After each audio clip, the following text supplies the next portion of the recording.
네, 후보자님 그 질의에 앞서 선서 아까 하셨죠? 그렇습니다. 예, 답변 정말 진실되게 거짓말하지 않고 성실하게 답변할 약속하실 수 있으실까요? 이미 제가 약속을 했습니다. 네. 그러면 지금 딸의 논문과 관련된 전자책과 관련된 거 해명 들어보면 스펙 쌓기 아니다. 그리고 이거 대필한 게 아니고 딸이 직접 한 것이다. 외부의 조력을 받지 않았다라는 그런 취지인 것 같습니다. 맞나요? 아까 제가 그 네. 위원님 말씀하신 그 부분에 대해서 좀 알아봤거든요. 사실 제가 처음 모두에 말씀드렸지만 제가 딸이 이렇게 구체적으로 어떤 공부를 하고 있는지는 전혀 사실 모르고 지냈거든요. 이 상황에서 제가 좀 확인해 보니까 의원님 말씀하신 그 답변은 그 어떤 팬데믹 뭐 그런 동아리에 관한 질문에 대한 답변이었던 것 같습니다. 그러니까 기본적으로 아니요, 어떤 그게 라이팅에 대해서 아니라 도움을 받지 않았다는 말을 한 건 아니고 지금 이 청문회 예. 과정에서도 답변하는 게 예. 이 논문들이 논문 수준이 아니라 두세 페이지 정도의 리포트에 불과하고 예. 그리고 그냥 학습 과정에서 학교의 과제를 아카이브 형식으로 저장해 놓은 것에 불과하다 이렇게 이야기를 했지 아닙니다. 않습니까? 학교 과제로 낸 적이 없다고 아니 말씀드렸죠. 본인 그렇게 지금 답변을 그렇게 했어요. 아니요. 학교 제가 과제로 제가 학습의 학교 과정- 과제를 낸 적이 없다고 말씀드렸습니다. 학습의 과정에서 아카이브 형식으로 저장해 놓은 거다라고 하면서 스펙 쌓기라고 아니라고 지금 이야기를 한 거예요. 본인이 본인의 학습 과정을 저장해 놓는 게 스펙일 수는 있겠죠. 그런데 제가 말씀드리고 싶은 것은 그걸 입시에 사용한 적이 없고 앞으로도 사용할 생각이 없다는 입시에 겁니다. 사용하지 않고 그냥 본인의 그냥 능력을 했다라는 거죠. 스펙 쌓기가 아니고 그 의미를 정확하게 뭔지 좀 그러니까 말씀해 본인의 주시겠습니까? 능력으로 한 것이 맞나요, 아닌가요? 그것만 어디에 답변해요. 제출한 것도 아니지 않습니까? 아니, 그러니까 본인의 예. 능력을 한 건가요, 아닌가요? 본인이 일부 조력받은 것도 있다고 제가 말씀드렸죠. 다만 말씀드린 것처럼 어떤 뭐 전문 입시 컨설팅을 받거나 그런 사실은 없다고 제가 분명히 말씀드렸죠. 그러면 대학에 입시 안 하면 문제가 없는 거예요, 지금? 입시에 앞으로 제출 안 하면 아무런 문제가 없다라고 생각하시나요? 위원님, 이게 무슨 뭐 미래에 있을 일을 재단해가지고 그게 그걸 아니라 가정적으로 지금까지 지금 말씀하시면 후보자의 도덕성을 묻는 겁니다. 후보자가 생각했을 때 고위공직자로서 생각했을 때 이러한 어떤 스펙 쌓기 문제 있다 생각하신가요? 아니면 없다고 생각하시나요? 말씀 올리겠습니다. 제가 아까 말씀드린 것처럼 이 부분에 대해서 이게 아무나 할 수 있는 일은 아니고 아무에게 주어지는 기회가 아니고 사회적으로 큰 혜택이기 때문에 더 조심하면서 봉사하며 살겠다는 말씀을 드렸습니다. 그런 점에서 이렇게 뭐 이게 이게 반칙이나 지금 편법이 딸아이가 한 거 아니라는 맞나요, 안 맞나요? 예? 딸 아이가 직접 한 게 맞나요, 안 맞나요? 저는 딸 아이가 했다고 들었습니다. 아니 청문 과정에서 지금 했다고 들었다고 하는데 지금 거짓 해명일 가능성이 매우 높은데 말씀해 주시면 제가 찾아보겠습니다. 전자공학회가 주최하는 학술대회에서 굉장히 권위 있는 학술지입니다. 2달 사이에 2편의 논문을 공저자로 해서 학술지 발표했습니다. 이거 가능한가요? 딸아이가 고등학교 1학년 때?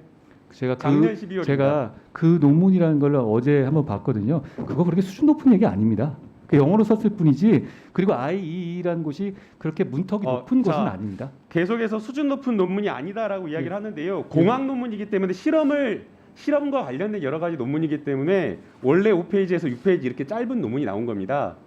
자, 그러면 어려운 논문 아니라고 하는데 이 말씀해 드릴게요. 점성이 높은 유산균, 연쇄 상구균 살리바리우스 균을 경구용 의약품으로 봉입하기 위해 이중 유아 액적에 최적화하는 실험 과정을 분석하고 결과를 담고 있는 이 논문을 일저자로 썼습니다. 이모하고 같이. 공저자가 아니라 일저자로. 누구와 같이 썼다고요? 이모하고요. 이모. 제 딸이요? 그렇습니다. 실험을 한 적이 딸이- 있는지. 내 딸이 그러니까 잠깐만요. 알겠죠. 이모하고 제 이모 누구의 이모 말씀이신가요? 2022년 1월 26일 논문에서 말한 겁니다. 위원님 제가 사실 뭐 이걸 잘 챙겨보는 아빠가 아니라 잘 모르긴 하겠는데요. 이모랑 뭘 같이 했다는 얘기는 논문을 같이 썼다는 얘기 제가 처음 들어봅니다. 논문을 한번 찾아보시고요. 해당 실험을 직접 해서 일저자로 해서 공저자로 올려가지고 논문을 썼다라고 지금 이야기를 하는 겁니다. 확인해 그 보겠습니다. 외에 지금 IE에 작성했다라고 하는 논문도 단독 저자 그리고 공저자로 해서 작성한 논문들 이게 가능한 겁니까? 저는 가능하다고 봅니다. 그 지금 그거는 어떻게 된 겁니까? 왜 이모하고 했다고 하는 아니 거예요? 이모랑 했다는 거를 팩트를 좀 알려주십시오. 제가 솔직히 이거 나올 때마다 얘기를 듣고 확인한 그러면 거라서요. 그거는 추후에 추가적으로 지금 그렇게 확인해 보고요. 주시면 좋겠습니다. 만약에 지금 이 논문을 그냥 아카이브 형식으로 그냥 습작한 것을 저장해 놨다라고 한다면 왜 방글라데시야 해외 뭐 여러 국제 학술지에 제출을 했는데 그 학술지가 여러 군데에 나눠져 있어가지고 5군데 이렇게 학술지에 제출한 겁니까? 그 학술지라는 것의 수준과 문턱을 좀 봐주십시오. 그 정도 가지고 대학 입시에 외국 입시를 한다 하더라도 습작한 거라면 왜 그렇게 한 건가요? 습작한 거라면. 말씀드린 것처럼 여러 가지 학습 활동에 있었던 거죠. 저장해 놓은 거다. 전 이렇게 그러니까 들었습니다. 그거를 해외에다가 돈을 주고 투고를 한다. 그게 이유가 된다고 생각하세요? 본인 입장에서 그래도 해놓은 것을 올려놓는 것 자체가 뭐 해외 문제될 것 같지 학술지에 않겠습니까? 투고해가지고 그냥 블로그에 올리는 것도 아니고 해외 학술지에 돈을 내고 투고를 한다. 그것도 방글라데시아에 있는 학술지까지. 위원님, 제가 그 하나하나 뭔지 잘 모르겠는데요. 그러니까 제가 듣기로는 말씀드리지 않습니까? 아니 그게 제가 말씀이 맞는지 확인이 안 되니까 제가 답을 드리긴 어려운 아니, 거고요. 그렇게 지금 학술지가 오픈 법정에 액세스 그렇습니다. 저널로 알고 있습니다. 누구나 아니, 돈을 오픈 내면 액세스 저널은 돈을 나중에 내면 저장을 하는 올릴 수 거고요. 있는 거죠. 자, 또 하나 물어보겠습니다. 그 지금 봉사활동 지금 장기간 했으니까 뭐 장점인 것처럼 이야기를 하는데 봉사활동을 그렇게 장기간 해야지 그게 스펙으로 인정을 받기 때문에 사실상 그렇게 하는 겁니다. 자, 하나 묻겠습니다. 그 봉사활동 그렇게 많이 했다라고 하는 것을 왜 돈 내고 광고를 하나요, 기사로? 그것은 그게 왜? 예, 말씀드려도 되겠습니까? 네. 제가 저도 이번에 처음 알긴 했는데요. 그게 대단한 언론사가 아니라 뭐 가로수 같은 거, 인터넷 가로수 이런 식의 그 지역 홍보지인데요. 거기서 그러니까 우리나라에서 봉사활동하고 왜 해외에다가 아닙니다, 광고를 아닙니다. 하냐고요, 인터뷰. 제 딸이 한 봉사활동은 줌으로 영어 가능한 사람들이 취약계층이라든가 1대1로 강의를 하는 겁니다. 그러니까 그거 이후에 외국에 있는 해외 교포들이나 이런 사람들이 상당히 많이 가입을 해서 튜터로서 일을 했었고요.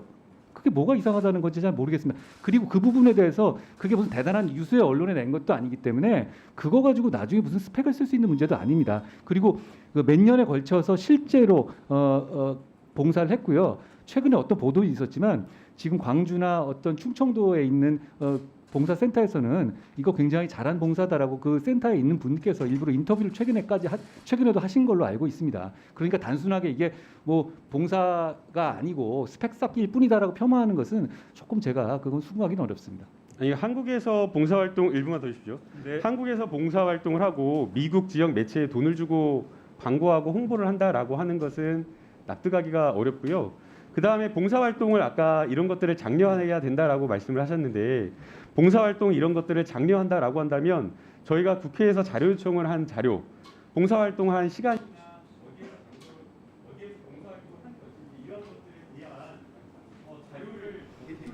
하고 하는데 그런 것들을 왜 제출을 하지 않는 건가요?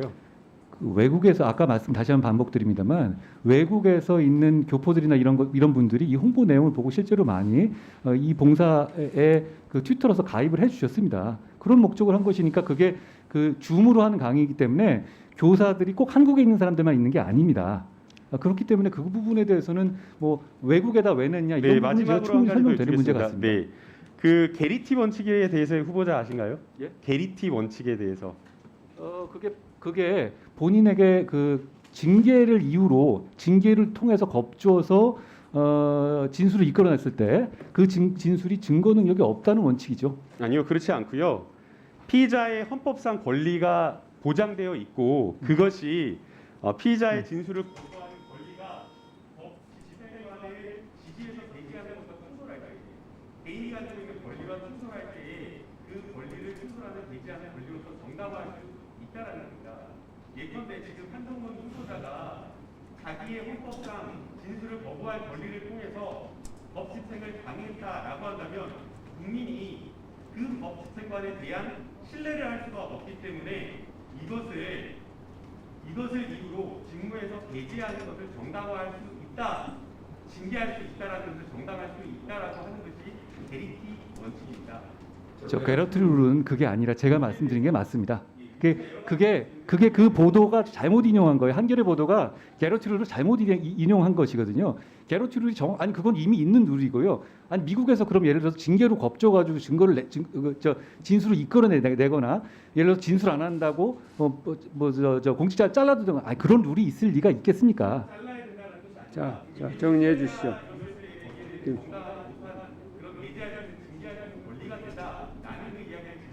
의원님 어차피 이건 논란의 그 영역이 아니고요. 게러트 룰이 어떤 건지는 그냥 평가하시면 될 것 같습니다. 네.